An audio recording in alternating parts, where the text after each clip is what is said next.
What did you think was normal about your body until someone pointed out that it wasn't? I have a double uvula. That little hangy thing in the back of your throat. Mine looks like a ball sack. I thought that's just what they looked like 'cause how often do you look in people's throats? I remember seeing cartoons as a kid where they'd zoom in on a character's mouth when they're screaming or something. And I just thought the artists were lazy, drawing a simple droopy line. But no, that's what most people's look like.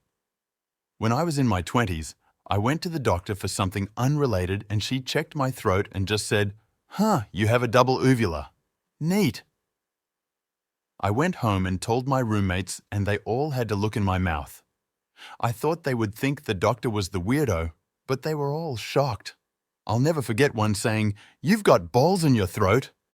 The first year of menstruating, I had intensely painful periods and severe constipation. The periods would last 2 weeks, with 2 weeks in between each one. Everyone told me things would calm down and even out. Then one night, at a friend's sleepover, I was in so much pain that I was sobbing on the bathroom floor. My parents rushed me to the hospital. Everything I was describing, pain-wise, made it sound like I was in labor. But I was 14 and still very much a virgin. After a week of tests and painkillers, they finally figured out the issue. I then had surgery to open up my second uterus and cervix, which had been sealed shut by a membrane. I had been having periods for a year and had built up like 2 liters worth old blood in my sealed second uterus. So once that was drained out and I was put on major antibiotics, I got to go home and tell all my friends that I had 2 uteruses. I was also born with 1 kidney. Not sure if that's related, but I sure am a mess down there, LMAO. That I had 8 wisdom teeth grow into the extra space in the back of my jaw, 2 for each side, top and bottom, that all grew in just fine after 20, only to find out on my last trip to the dentist that I have 8 more growing in sideways. The normal amount of wisdom teeth is 4, not 16. I've got alternating exo, the eye doctor called it.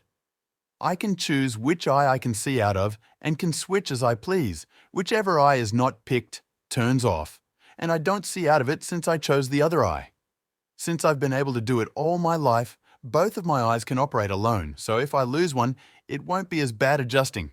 Pretty nice actually, but the exo makes me hate selfies, because whichever eye isn't picked drifts outward, which is noticeable to me at least. I know there's surgeries to fix the drift, but my eye doc said that it might cause more problems and it's minimal enough that I can live comfortably. I don't have any issues with bumping into things I couldn't see or dealing with small things. That I had 8 wisdom teeth grow into the extra space in the back of my jaw, 2 for each side, top and bottom, that all grew in just fine after 20, only to find out on my last trip to the dentist that I have 8 more growing in sideways. The normal amount of wisdom teeth is 4, not 16. I constantly have to flex my muscles. Not in the douchey, check me out ladies kind of way, but in a more frustrating, I need to move this muscle in the next 3 seconds or I will feel like I am being tortured kind of way. Constantly rotating my shoulders, flexing shoulder blades, neck, arms, wrists, ankles, legs, wherever. Makes it hard to sit still or sleep. Only seriously noticed when I slept with my first partner who was very confused as to why I wouldn't stop twisting and flexing for at least 2 hours before falling asleep. I just figured everyone got that feeling. Being under a weighted blanket, feeling my arm or leg fall asleep, both feel like utter torture and will make me scream and writhe about. Would love to know what the hell this is and how I deal with it because so far I have no clue. Nobody told me this. I ended up learning this on my own in my early 20s. I have a 3rd nipple. I always thought it was a mole on my rib cage, and I actually used to like it and kinda thought it was cute. As soon as I discovered the truth, I immediately started to dislike it. And it's funny, but it actually does make me feel exposed when I'm wearing a beret or bikini and one of my nipplies is showing.